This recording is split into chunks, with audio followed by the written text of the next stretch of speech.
Okay, Derbyites, we are here. We have some editors here to talk about the Emmy race for Drama Guest Actor. And we watched all the episodes that are submitted. We think we know who's going to win.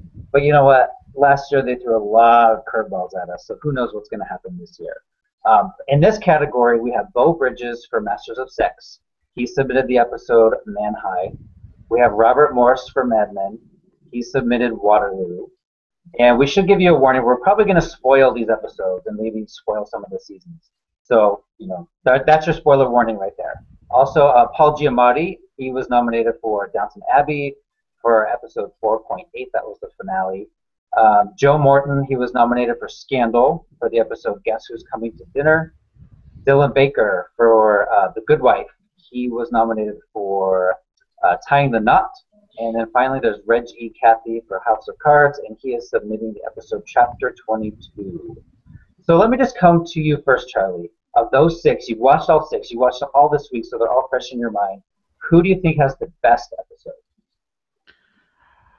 The best performance I would have to say would be a close race between Joe Morton and Reggie Cathy, in my opinion. I think they really hit it out of the park. Reggie Cathy especially has this great voice that makes every line that Freddie says on House of Cards it just adds such oomph and emphasis to it. It's great, and the realism that his character always has, even when his luck turns around on him, is just it's refreshing, and it's what you would expect from someone like Freddie, especially someone who would be on that Frank respects on such a level. You would expect him to have that sort of thing.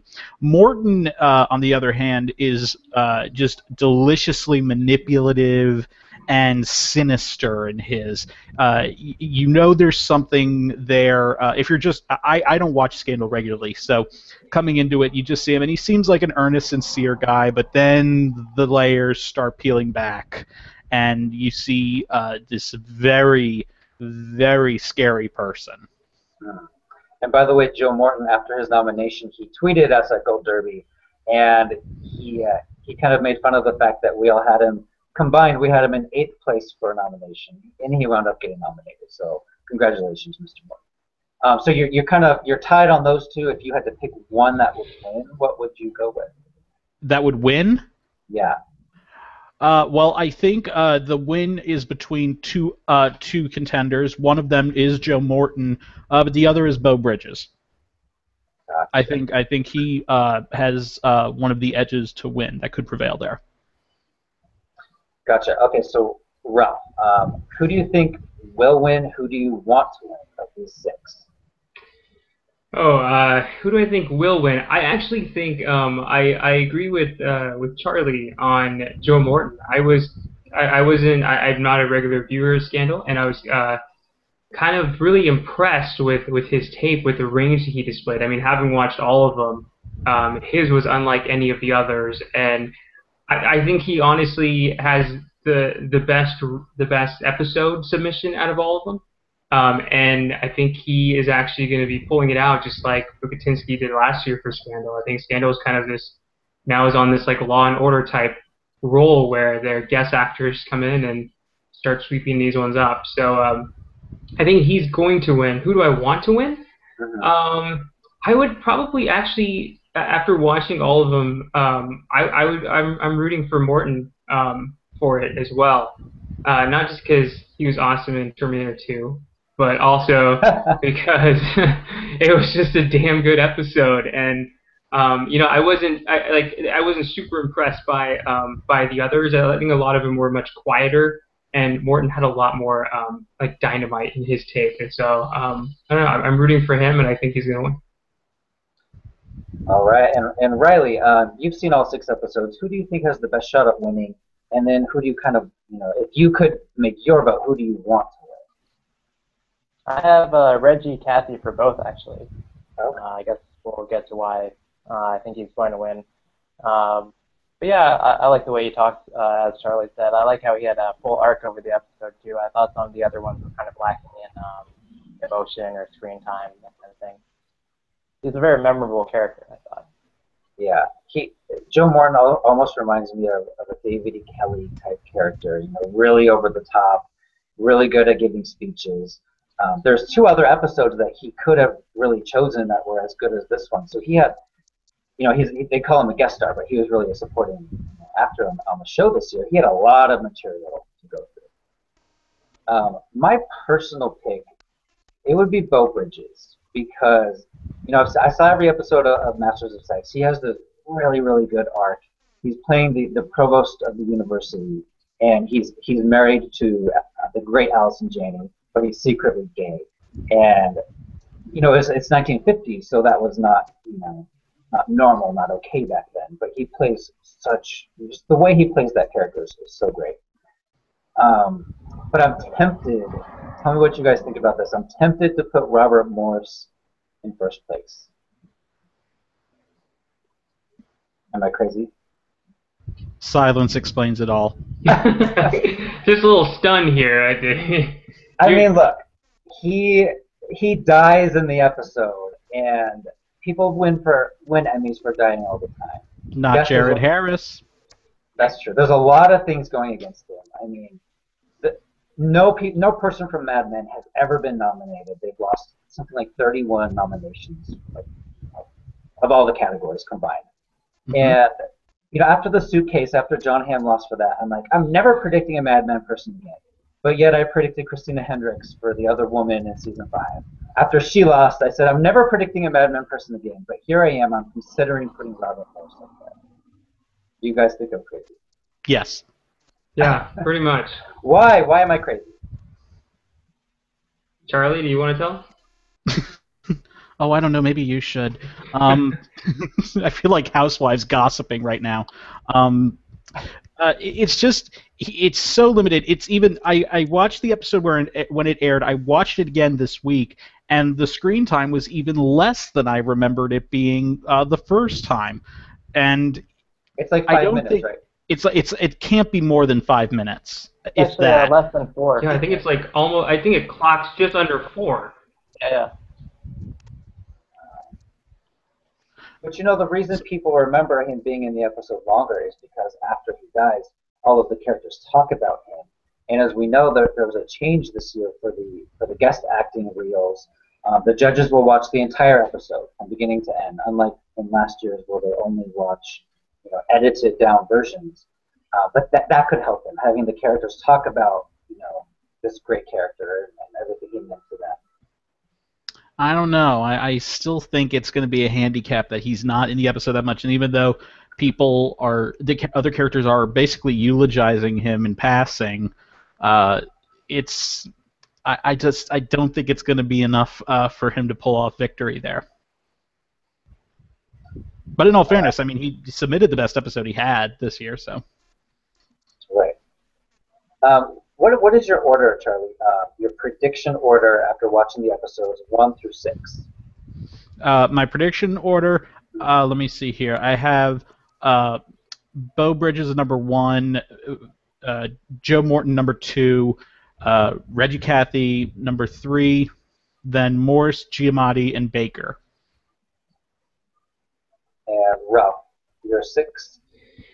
Mine's a little different after watching the episodes. I for sure thought that Beau Bridges had this thing kind of in the bag. It was a slam dunk. But then I saw Morton's tape, and I was really impressed, and he had a great amount of screen time, and he had a lot to work with. So I put Morton at number 1. At number 2, I'll probably get a lot of crap for this, but I actually have Paul Giamatti from Downton Abbey in my second spot. He had a really nice story arc, and I think it was really relatable to what a lot of voters may have experienced going to London and not sometimes wanting to be there, or then just getting kind of engulfed. I think he had it's a 90-minute episode, so he was in it quite a bit. I have Bridges at number 3, just because there was really nothing that he did.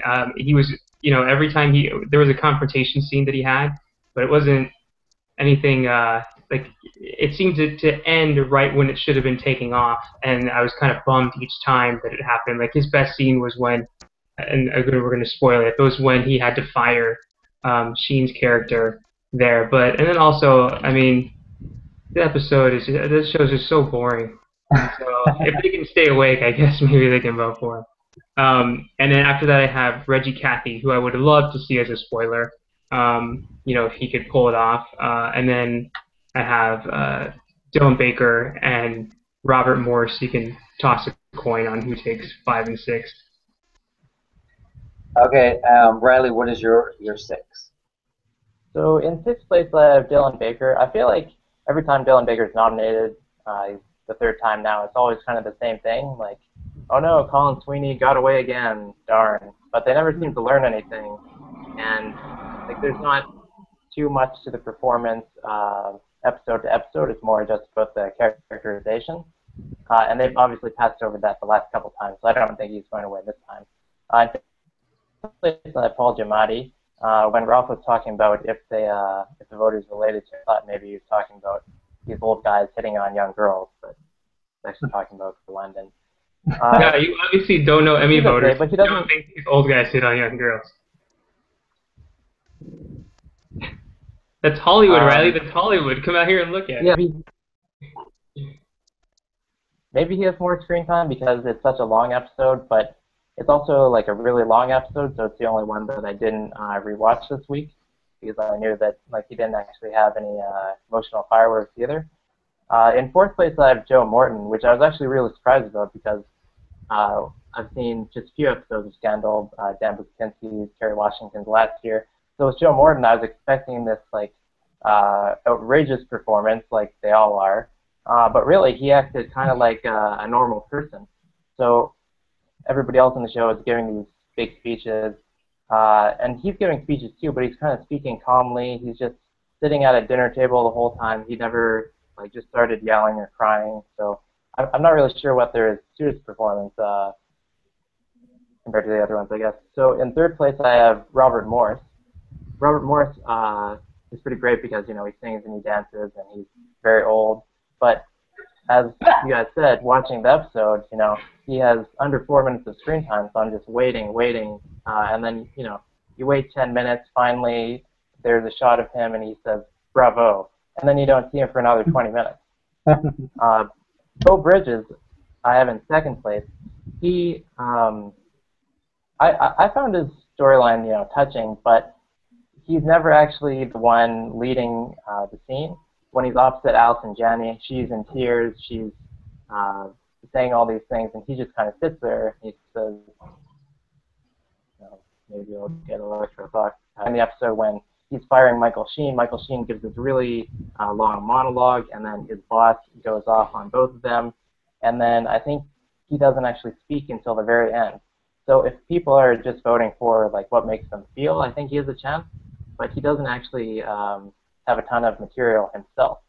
So I kind of have Reggie Cathy in default for 1st place because Reggie Cathy, I feel, is not someone who I feel that everyone will at least rank him 2nd or 3rd, whereas maybe people don't like that Beau Bridges is too silent or Robert Morse doesn't appear. I think there are factors weighing down everybody else.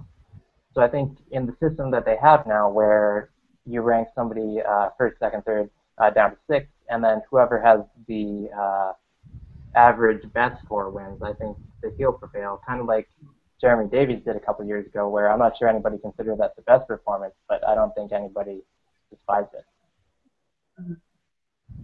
I think one of the great things about Reggie Cathy's nomination is that it really tells you the voters watched the whole season because his episode comes near the very end.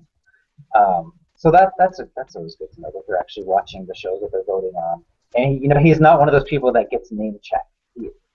99% of the people that will watch the Emmys won't know who he is. Not at least his name. They will recognize his face. Go ahead. Oh yeah, the interesting thing I thought about Reggie Cathy getting nominated, and I think it's great because again, I don't know if we're going to see. We don't know if we're going to see his character again next year, because of what happened in this episode. But what's interesting about the character is that he's kind of or at least what his character brings to the show is the essence of what this show has marketed, especially with the whole idea of the ribs. And the voters out in LA know about this because Tom talked about this last year, how part of House of Cards' Emmy campaign was to go and go take a food truck and they would deliver ribs and fixins and everything to people's houses. So I mean that was just like one of the great like trademarks of the show, and we regret we won't be seeing it again in the near future. But it's nice that he at least got this nomination. Also So with my order, Reggie, then like he starts the episode and he closes the episode, and he's in it the entire time. So there's a lot of time for people to become connected to this character and feel like he's important to the world of the show. my order, I have Bo Bridges in first, and I'm not 100% confident. We should remind people last year I lost all four guest actor and the two guest actors, the two guest actresses. I lost all four, so I'm terrible at predicting the guests. I think they're the hardest ones to predict because sometimes they go based on the episode, sometimes they go based on name recognition. So I think Bo Bridges has the edge because he got all of that praise when it was airing. And look, if they're only voting on the one episode, yes, he's not going to win. But if they're voting on his entire arc, maybe a little bit of his name recognition, he could easily win this. So that's why I have him in first. Then I have Robert Morse in second for reasons I mentioned earlier. I have Joe Morton in third. It's the whole over-the-top character thing that has won so many Emmys for so many people. Dan Bukatinski last year in the same category. It's weird that Dan was snubbed because his role was even better almost in season 3, but that's another slugfest. Fourth place, I have Reggie Cathy. I am considering moving him up after hearing you guys praise him a lot. Fifth place, Paul Giamatti. I just don't think he did enough in his episode. He just sat there a lot of the times. He didn't emote at all.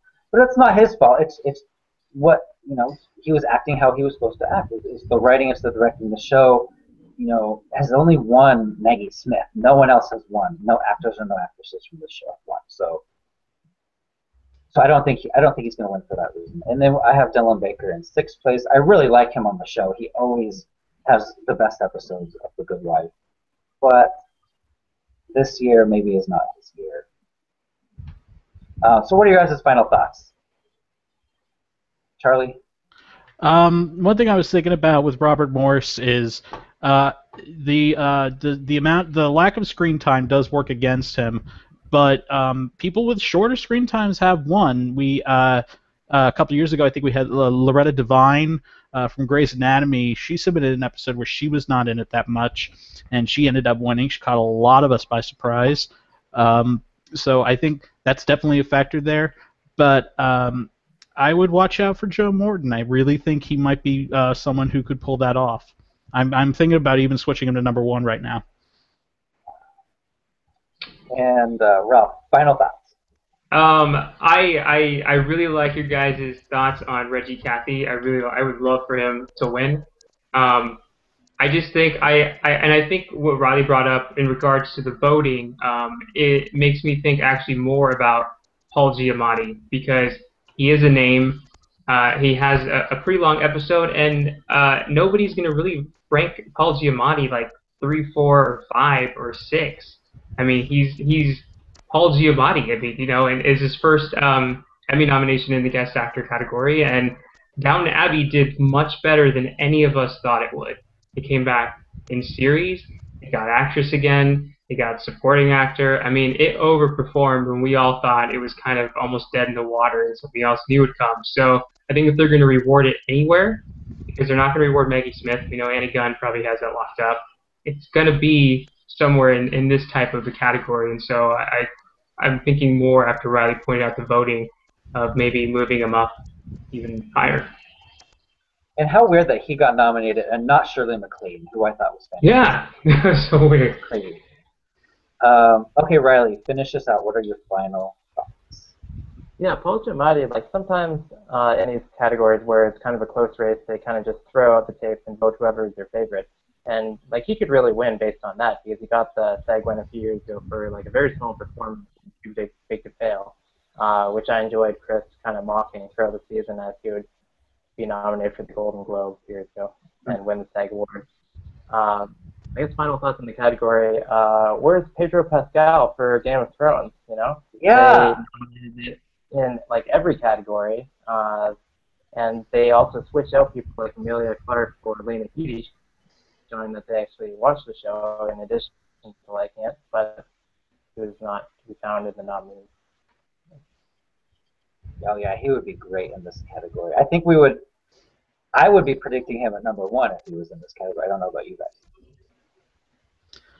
Ralph's just shaking his head. All right. He well, should that have is- killed the guy, and then he wouldn't be dead. That's why he didn't get nominated. He didn't finish the job. All right, that's all the time we have for this category, but we'll be doing many, many other categories. So keep coming back to Gold Derby.